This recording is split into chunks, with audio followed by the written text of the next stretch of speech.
much, and a very, very good evening. It's my great honor and pleasure to be with all of you here this evening. One of the sad things when they start reading out your CV is that everyone gets to know your age. For a long, long time, I used to actually joke with many friends that I actually do dye my hair, and I dye my hair gray. And the secret for that is several years ago when I was applying for a job, I went through 12 rounds of interview and finally I was told I would get that job. So I asked my manager at the end of that very excruciating experience as to why did he believe that I really deserved the job. And he was an Australian guy. He said, "Mate, I'm convinced you did deserve the job. You only got it because of your gray hair." And I said, "Thank you for being honest." And I said that, so I'm going to keep that with me, and it's been my lucky charm. So interestingly, just as I was boarding a flight, I was standing outside. I just come from Hyderabad. I met a colleague with whom I had the honor and opportunity of working 31 years ago. The moment he saw me, he recognized me, which I felt was a big feat because he was exactly the same, the way he looked 31 years ago. I've changed dramatically since then. And he told me, "Manoj, I was just remembering you 3 days ago." And I said, "Gosh, that must be really bad, right? A guy remembers you after 31 years. You've not met him in the last 31 years. It must be for something terrible that you did." And he said, "I was sitting with a bunch of friends and we were talking about the economy and the world." And he said, "One of the big challenges that we have, and I'm sure all of you will recognize that, will resonate with all of you, is," he said, "we were having a tough time collecting money from this customer." I know my friend Ramesh is there. He finds it tough to get money from all you guys. You guys find it tough to get money from your customers. And he said, and I told them that I had this colleague 31 years ago. His name is Manoj Chugh, and we went together. Customer was not paying money. And Manoj said, he told the customer, "Look, you have two choices. Either you lend me a stool or I'll get my own stool, but I'm not going to move from here till I get the check." And he said that I'll never forget that. We were just so persevering and we were so dogged about the fact that we needed the check.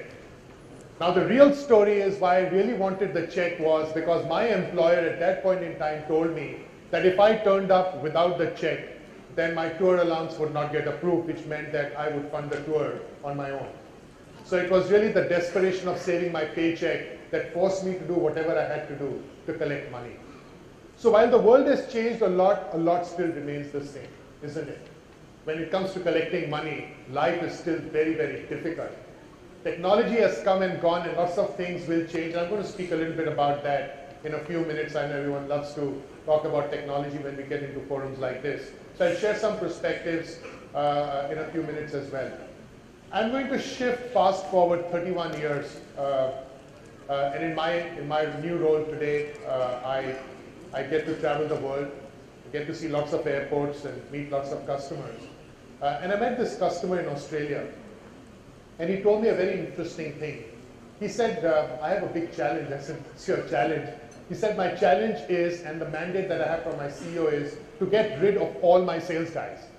Now that's a real bad news to go and tell a sales guy that I'm actually, as the CIO, I'm now being mandated to get rid of the sales team. And I said, "Pray, why are you getting rid of the sales guys?" And he said, "The reason I'm getting rid of my sales guys is," and they're a retailer in the white goods space, he says, "because anyone and everyone who comes into my store absolutely knows what he or she wants to buy," which was not true 5 years ago. 5 years ago, if you wanted to buy a TV or you wanted to buy any electronic toy of your choice, you'd walk into a retailer, and who would be the guy who would influence your decision? Be the sales guy there.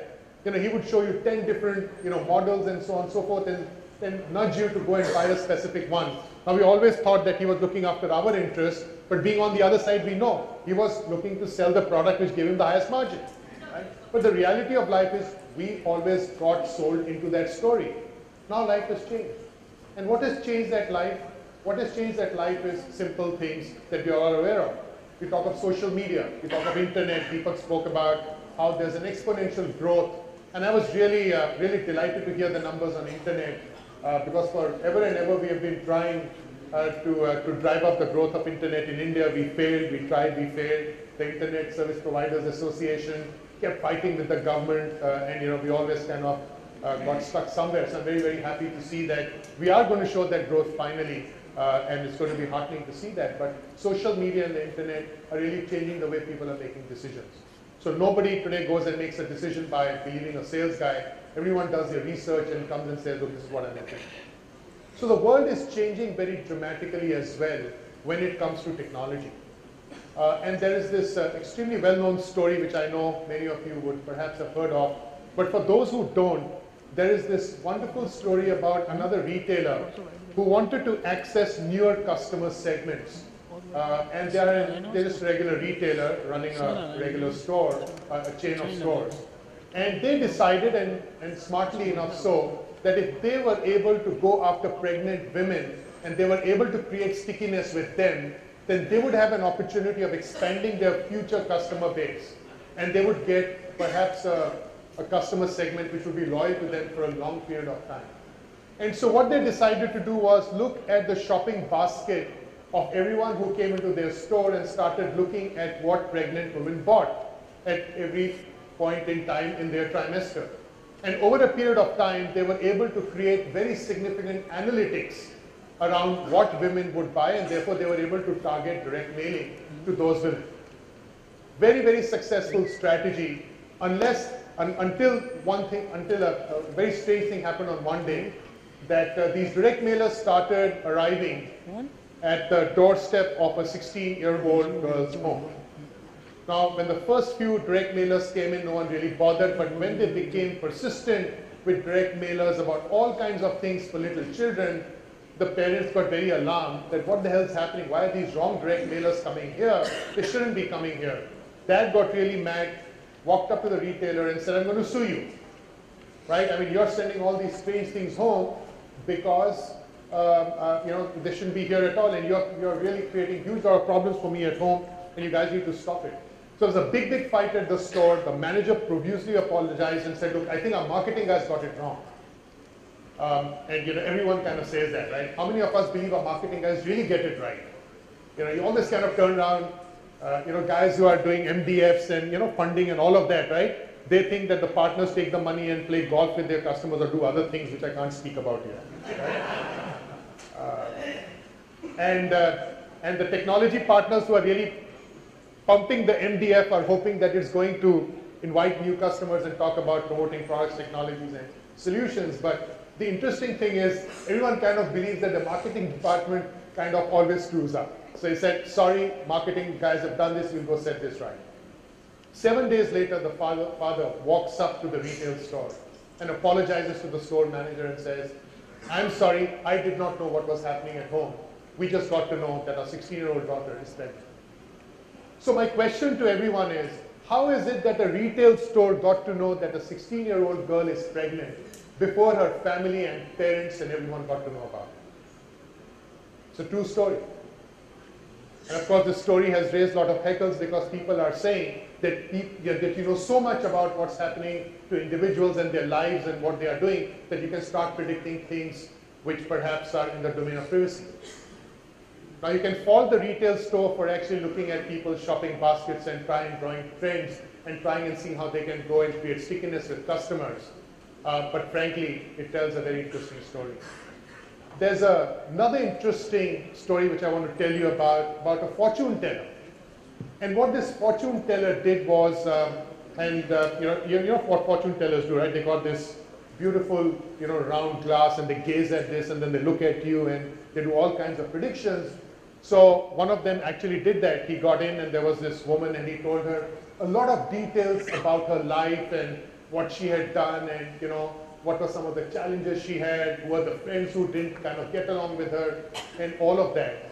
And in the end, he starts talking about the fact that she has a tattoo on her back, 2 beautiful butterflies tattooed on her back, lower back. And so, she got really, she was amazed. How does this guy know that I got all of this stuff? And then he says, now let me unravel the magic. And he pulls down a curtain. There are lots of computers out there. And he said, everything that I've told about you is from the internet. Whatever you've been sharing with friends, collaboration, social media, etc. So every time you update Facebook, every time you tweet, every time you touch anything relating to anything to do with social media, remember you are opening yourselves to the world. and you're telling people lots of interesting things about yourself. So therefore today, what do recruiters do?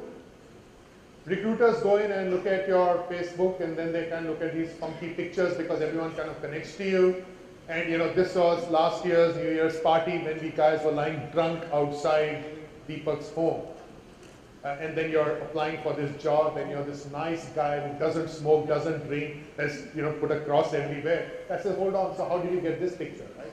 Oops, but that was only one time. All right, but then your folks in college said that you did strange things because grass kind of grew all over your hostel room. So what were you guys doing out there?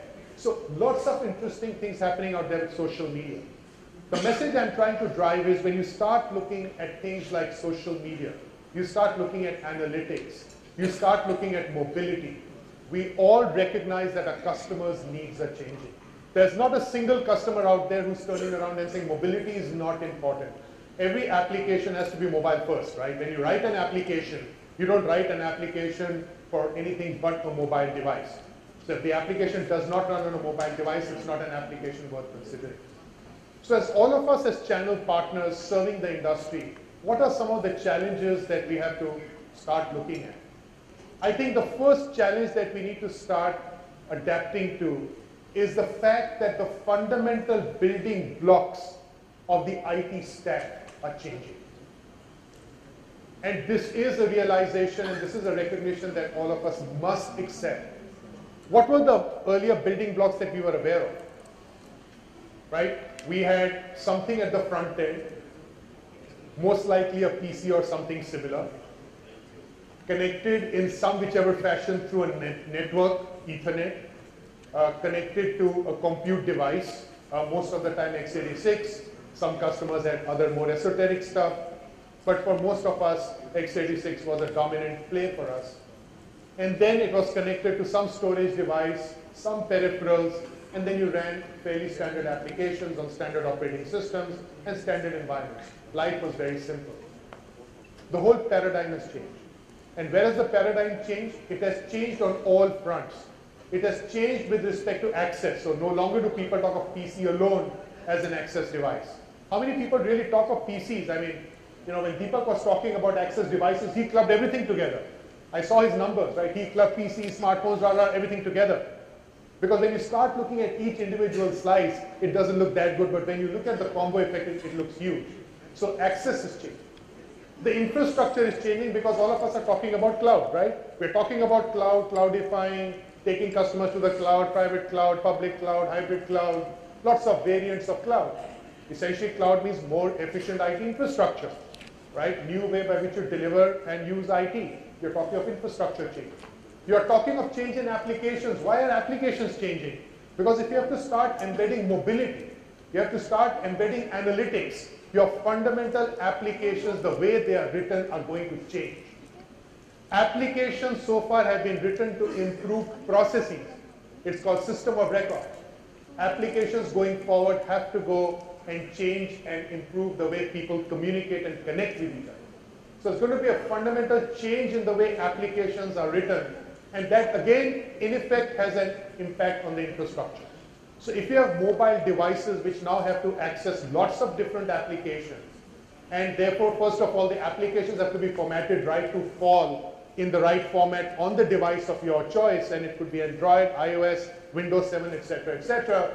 The fundamental infrastructure and the underlying infrastructure also undergoes a change. Now, why is that? The reason is that when you have an application performance issue on your smart device, who do you go to? Of course, the customer will catch the channel partner who's gone and sold the stuff. So in all likelihood, the customer is going to come to you. So what are you going to do? Is the problem with the device? You go to the device manufacturer, you'll say everything is perfectly fine. You're getting, your mobile phone is working fine. So if some application is not working fine, not my problem, right? Then who do you go to?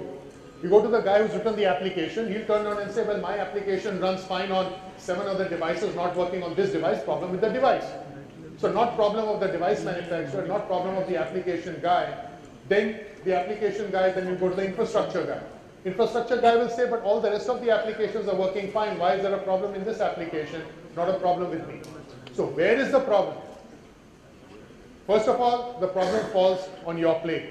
next time the customer is not going to buy from you because he's going to say, when there was a problem, you never came to me. So our ability to do interrelations from the application to the infrastructure to the mobile environment is becoming more and more complex. How do you tie the application performance to network flows is extremely difficult even today for us to decipher. We don't have the tools, we don't have the technology to be able to do this. So the environment is becoming more complex. It is nice to go and sell analytics. It's the in thing to go and sell social. It is really exciting to talk about mobility. And I'm going to add more complexity to this discussion in a few minutes. But please remember that when you go and sell what you can support. Go and sell something which you're confident of being able to deliver value. I think that is extremely important. Otherwise, you're going to lose the customer forever. So I was speaking about the building blocks. We spoke about social. We spoke about networks. Networks are critical, always are. We used to speak about connectivity. We don't speak about connectivity anymore. We speak about hyperconnectivity. You know, Vipin knows all this much better than me. So I'm not going to delve into networking too much. But hyperconnectivity is what we really talk about. You start looking at things like analytics to do predictive insights. Now, lots of customers will like you to talk about analytics, but the reality is all that they need is reports much quicker. If I was getting my report at 5 in the evening, and I want it at 9 a.m. in the morning, but I'm going to use a Hadoop engine with MapR to be able to get me to do that. I'll get to predictive analytics at some point in time in the future. That's great. I want great visualization tools, and that's going to be just fantastic. But the reality of life is analytics is what customers are talking about. We need to see what the customer means by analytics and what we can actually deliver. Let us not overpromise and underdeliver. That's my message to all of you. When you start looking at S, the social, there are two more S's I want to add, security. And the nice thing about security is, you know what, guys? You'll keep selling security products forever and ever. And if you're not selling security products, please get into that business. The more customers buy security products, the less secure they feel. This is the only technology where the more you buy, the less secure you feel. Fantastic. It's like binging on sweets in Diwali. The more you eat, the more you want to eat, right? I mean, you just don't get enough of it. And same with security. So first you start with peripheral security, then you scare the guy. No, all the threats are from inside, right? So then you get into intrusion prevention and all of this stuff. Then you say, no, but you can't just be in this world. You have to send emails out. You have to communicate with guys. Let us now start securing the information asset itself. Now you're securing the information asset. You let Manoj read it. You don't let someone else read it. No, you need to change access rights. Then the whole concept of key management, right? Private key, public key. So all the keys are around. Then software to manage the keys. What if the software to manage the keys gets compromised? It's impossible, right? So obviously you feel less secure each time. The more you try to secure something, the less secure you feel. So message to everyone, security was evergreen. Security is evergreen. Security will be evergreen. And there are always smart guys who will outsmart the smartest of guys and find some ways of finding loopholes. So don't worry, you'll always have security loopholes, you'll always have issues, you'll always find someone or the other getting compromised, you'll always find your credit cards getting stolen. I don't know how many of you know that. When you go into certain countries, you come back, the credit card company calls you and says, please destroy your credit card, we'll give you a new credit card. Fantastic, right? So security, right? It's a big S. Right? I would say security will always be evergreen, focus on security. There's a new S that I want to talk about, and maybe some of you are already engaged in that, and that S is called sensors. We talk about Internet of Things. What is Internet of Things? Very simple. All of a sudden in the IT industry, we realize that there are only, 7 billion people on this planet. So the reality is soon we will run out of people to whom we can sell technology. And that's really a depressing thought. Not depressing for older guys like me, but depressing for all the guys coming in new. Because soon all the 7 billion guys will have an IP address, they will have a smart device, they will be connected, they will be wired in 20 different ways, they will be accessed in every possible way over social media from the time they are born. And kids happen that, right? Right when the child is born, the kid is on Facebook, everything is there. So there's 7 billion people. So how far are we going to get with 7 billion people? So let's invent something new. Let us now start connecting machines. And it is going to be technology for non-living things. In biology you studied, right? Living things and non-living things. You never bothered about non-living. Now we will start bothering about non-living things. I visited this very, very interesting company in the Bay Area who make robots for surgical purposes. And I said, I want to see these robots, the guys that you make. He said, sure, come. Walked into the clean room and there was this robot. There was a table. And he said, look, if you lie on the table, the robot can, do the needful to you. I said, wow, this robot looks really scary to me.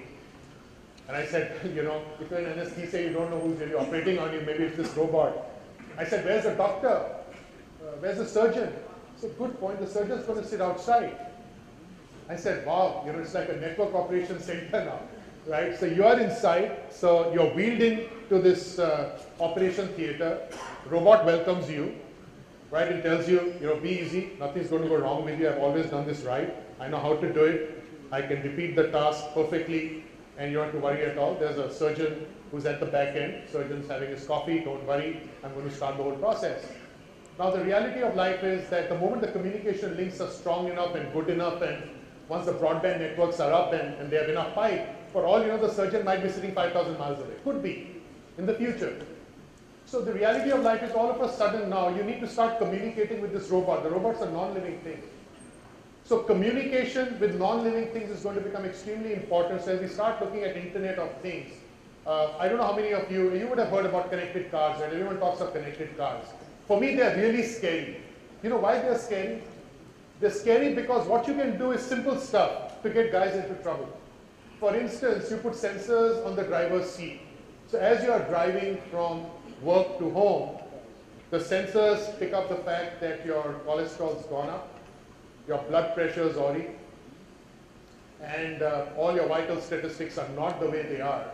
So by the time you reach home, you find that whatever was cooked for dinner is now not for you. You're going to have only fruit because the car's phoned up your wife and said, this guy's in bad shape, right? Make sure he gets only one fruit and nothing else. So while everyone at home is having chicken biryani, you get this wonderful red apple in front. So the car's done you in.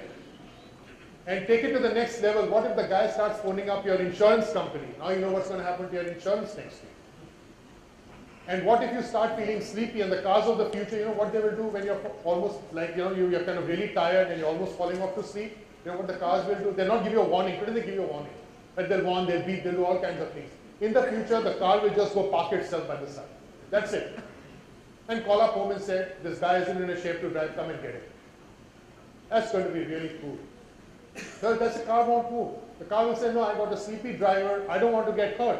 Just because I'm a non-living thing, it doesn't mean that you can take me for granted. I've got an IP address, I can communicate, I'm in a hyper-connected world, there is broadband connectivity, right? I want to save myself, I don't want to go get a scratch.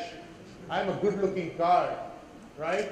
This driver's gone sick or the driver's not feeling well, his problem. Let me park him on the side, let me get a new smart, dashing driver who's awake who can then drive me home. So as we start looking at Internet of Things, imagination unlimited is the opportunity. So as you start looking at the building blocks, keep that at the back of your mind. There are 7 billion people on this planet. How many times can you go to the same guy sell stuff? Don't worry, the future is very bright.